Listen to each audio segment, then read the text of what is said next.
En 2003 sort sur les écrans français un film qui, sur le papier, avait tout pour me plaire, Gueule Noire. Il y a un cinéaste, donc Mathieu Turi, que j'apprécie pas mal. C'est un film de genre qui se déroule dans les profondeurs de la Terre et qui cite explicitement les œuvres de Lovecraft. Bon, clairement, sur le papier, il y a tout. Je sais que le film a été assez compliqué à tourner et à monter. J'ai suivi quelques petites bribes du tournage à distance, notamment par l'assistant réal, Mika, avec qui j'ai souvent bossé et qui est très fort d'ailleurs. Mettez tous en commentaire « Bravo Mika », ça va lui faire plaisir. Mais bon, bref, le film a quand même réussi à se faire et le réalisateur a donc pu faire son film Lovecraftien. Du coup, j'ai vu Gueule Noire et malgré une direction artistique qui est très bien pensée, une photographie que je trouve vraiment belle, une créature superbe et des références qui sont évidemment complètement dans ce que j'aime moi, j'ai quand même eu un peu de mal. J'ai eu du mal avec le jeu de certains acteurs, j'ai eu du mal avec le fait qu'il y avait quand même pas mal de passages obligés du genre, et du coup j'ai trouvé qu'on était face à un film généreux,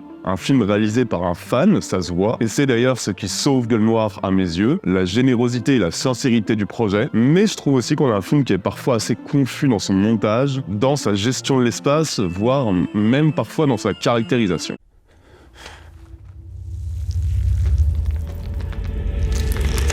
Donc voilà, à mon sens, on est sur un film imparfait, mais un film qui reste rempli de bonnes intentions et qu'il faut soutenir. Et je me suis dit qu'en fait, j'allais partir un petit peu de Gueule Noire pour élargir un peu l'horizon. Vous le savez, sur Intercut, on a déjà fait 2 grosses vidéos sur Lovecraft au cinéma. Des vidéos où on analyse comment adapter un auteur avec un style aussi marqué que Lovecraft, à quoi devrait ressembler une bonne adaptation. 2 vidéos où on a déjà parlé des films qui réussissent à retranscrire cette espèce d'indicible Lovecraftien, mais j'ai eu envie de faire autre chose. Pour cette vidéo-là, j'ai eu envie de faire autre chose. À la base, je devais faire un C'est comme Gueule Noire en mieux. En fait, je vais me servir de Gueule Noire pour vous parler de ces films français qui adaptent complètement, directement ou implicitement, l'œuvre de Lovecraft. Et Gueule Noire, vous allez voir, c'est loin d'être le premier film français du genre. Il y a des belles réussites parmi les films que je vais vous citer, qui sont des films trop oubliés, des films qui méritaient bien une petite vidéo. Retour sur ces films français qui adaptent Lovecraft.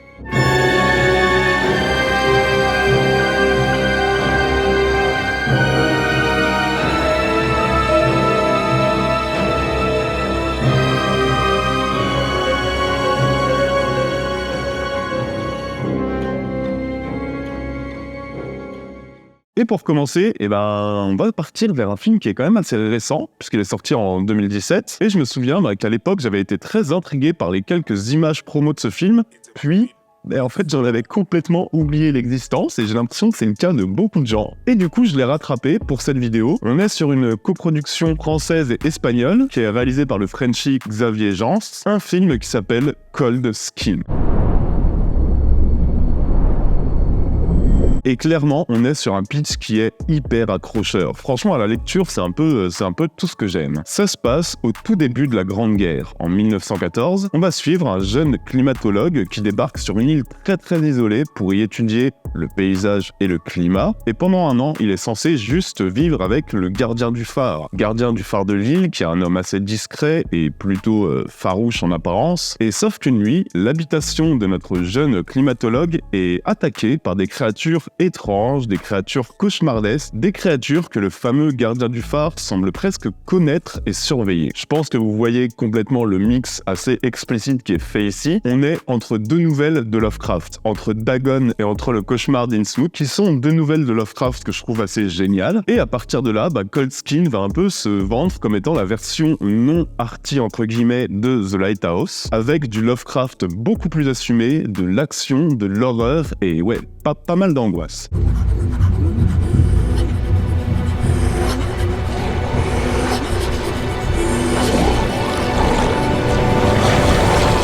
Le rapport à Lovecraft, je vais pas en faire des caisses, il est évident. Entre ces créatures amphibiennes millénaires qui bénéficient d'ailleurs d'un sacré travail de maquillage et de SFX, clairement ça c'est déjà une grosse qualité pour le film. C'est aussi un film Lovecraftien dans sa caractérisation, notamment par notre jeune héros climatologue au passé un petit peu obscur, qui cherche à s'isoler du monde, qui semble presque poussé à s'enterrer volontairement sur une île terrifiante, poussé par une espèce de force indicible, comme si quelque chose de plus grand que lui et plus grand que l'humanité tout entière le poussait à s'isoler. Ça, c'est très Lovecraftien, un personnage qui semble presque régi par des forces plus grandes que lui et qui cherche à s'isoler de toute société, complètement Lovecraft. Et c'est très Lovecraftien dans le cadre aussi. Et là, je dois forcément vous parler d'un autre gros point fort du film qui est la photographie, qui exploite parfaitement les images qui sont permises par un pitch pareil. Je veux dire, voilà, t'as une île rocailleuse, t'as un phare dans la nuit, t'as des ruines, t'as un océan déchaîné. Je veux dire,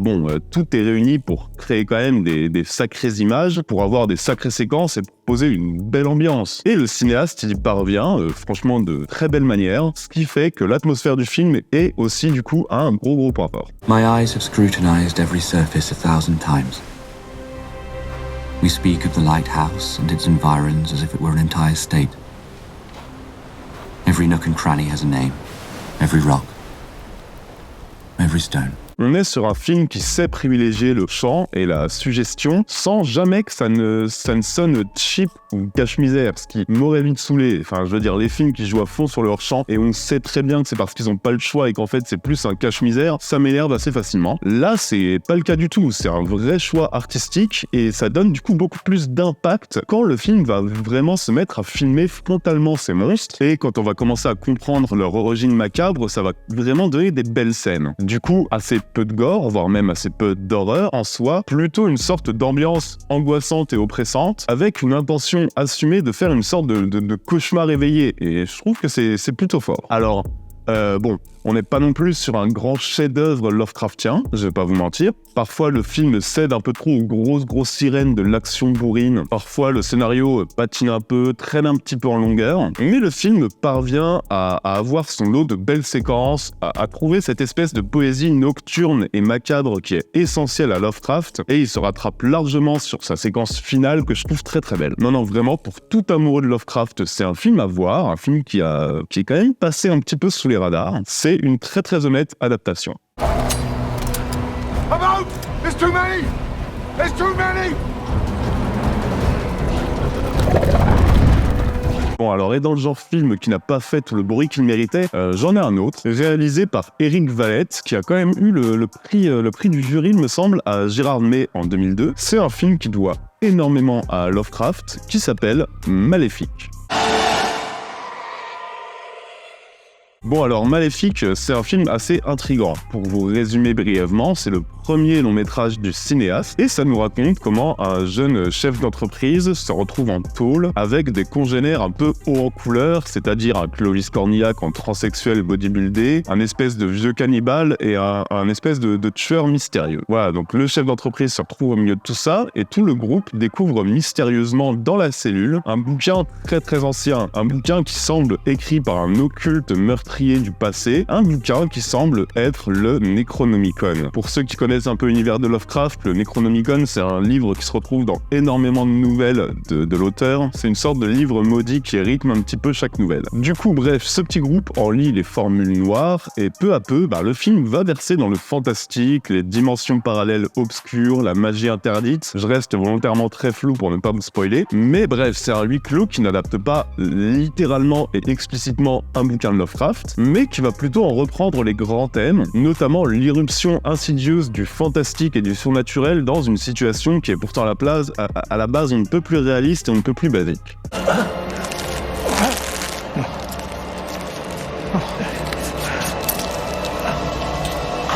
Par une histoire qui va mêler, pêle-mêle, la magie occulte, les rituels, l'influence des écrits du passé sur notre monde moderne. Là, je pense que vous comprenez bien l'influence que Lovecraft a eue sur ce scénario. Chez Lovecraft, la plupart des récits, ça semble presque être des carnets de notes, de voyages, des récits antérieurs qui ont ensuite un impact sur notre modernité. Lovecraft, la forme des nouvelles de Lovecraft, c'est quand même souvent ça. Et là, on est complètement dedans. Le résultat, c'est une petite série B qui est intéressante, qui a bien appris sa leçon et qui baigne peignent quand même dans une atmosphère très très étrange. Et il y a un truc que j'ai bien aimé déjà, c'est que ça me plaît, on filme l'histoire au premier degré. J'aime ça en fait, j'aime l'idée de verser dans du fantastique pur tout en croyant profondément en son sujet, sans désamorcer forcément par un second degré qui aurait pu être relou. Là non, le but c'est de faire un vrai bon film fantastique, et c'est bien filmé, c'est bien photographié, le huis clos fonctionne franchement bien, puisqu'on se sent vraiment piégé et enfermé avec les personnages, qu'on n'a aucune issue de secours. Non, franchement c'est quand même assez étouffant. Et au moment où le film aurait pu verser dans le ridicule, je trouve qu'il embrasse un espèce de côté hyper original qui le sauve vraiment. Vous avez vu que je reste, comme je l'ai dit, assez flou, j'ai pas envie de vous spoiler, mais c'est quand même une vraie proposition très originale, Maléfique, et je vois pas énormément de films français qui jouent sur son terrain.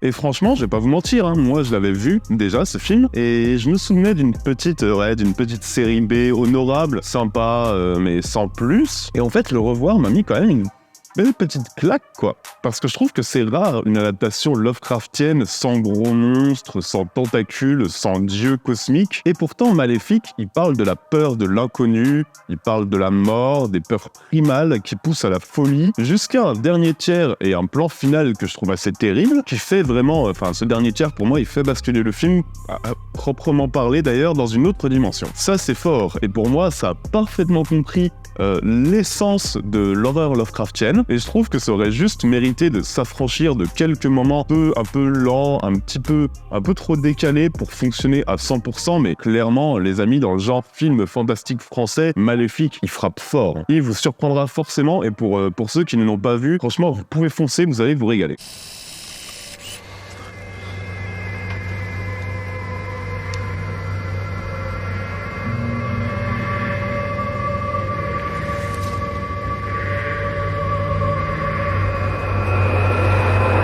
Bon, alors pour le troisième film, les amis, je pense, c'est le film le plus connu de cette sélection, on va pas se mentir, mais je me devais le citer, puisque c'est un film qui balance explicitement du Lovecraft jusque dans son titre. Un film sorti en 1994, comme moi d'ailleurs, et un film qui est franchement pas mal, comme moi d'ailleurs, mais c'est pas le sujet. Un film divisé en 3 histoires Lovecraftiennes, un film qui s'appelle Necronomicon.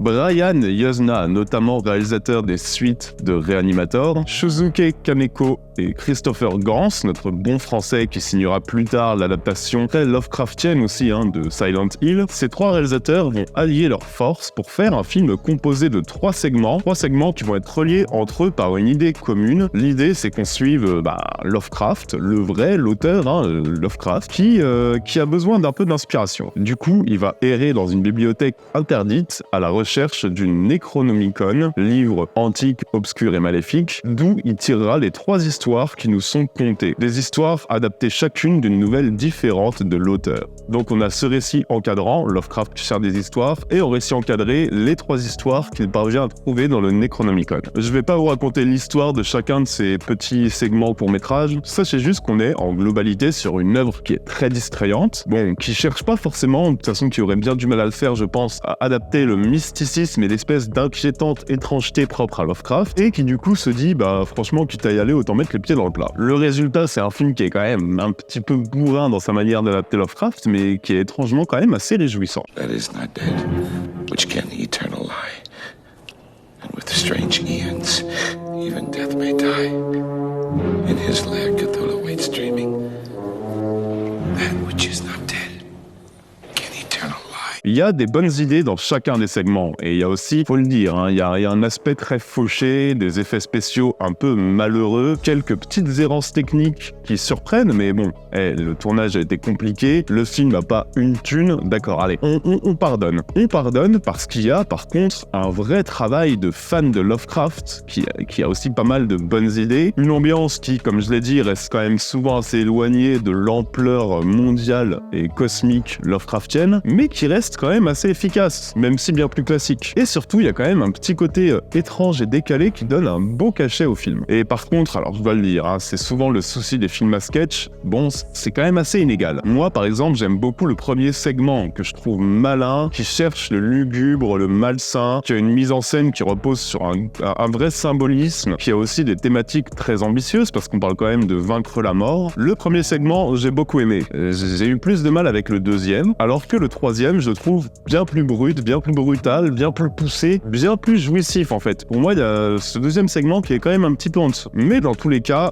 on a une petite plongée dans l'univers de Lovecraft qui est sincère, généreuse, imparfaite certes, mais qui ne se refuse pas. Je le mentionne ici, il avait quand même, je trouve, toute sa place dans cette vidéo.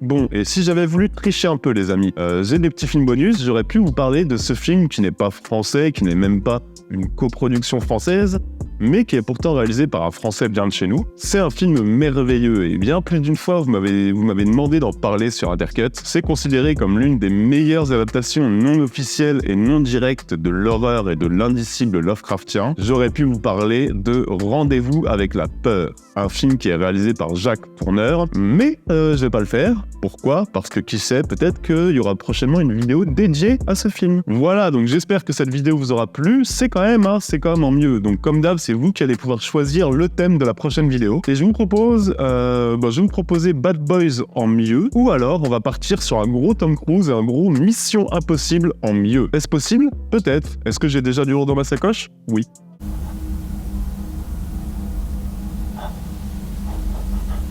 On a un petit Tipeee pour ceux qui veulent soutenir la chaîne ou ceux qui peuvent le faire financièrement. Chaque petit don aide énormément. N'oubliez pas non plus de vous abonner et de mettre la cloche, c'est ce qui permet de ne rater aucune des vidéos. On sort 2 vidéos par semaine, on se régale. Nous, on se retrouve très bientôt. Prenez soin de vous et n'oubliez pas que vous êtes les meilleurs. Ciao à tous, bisous.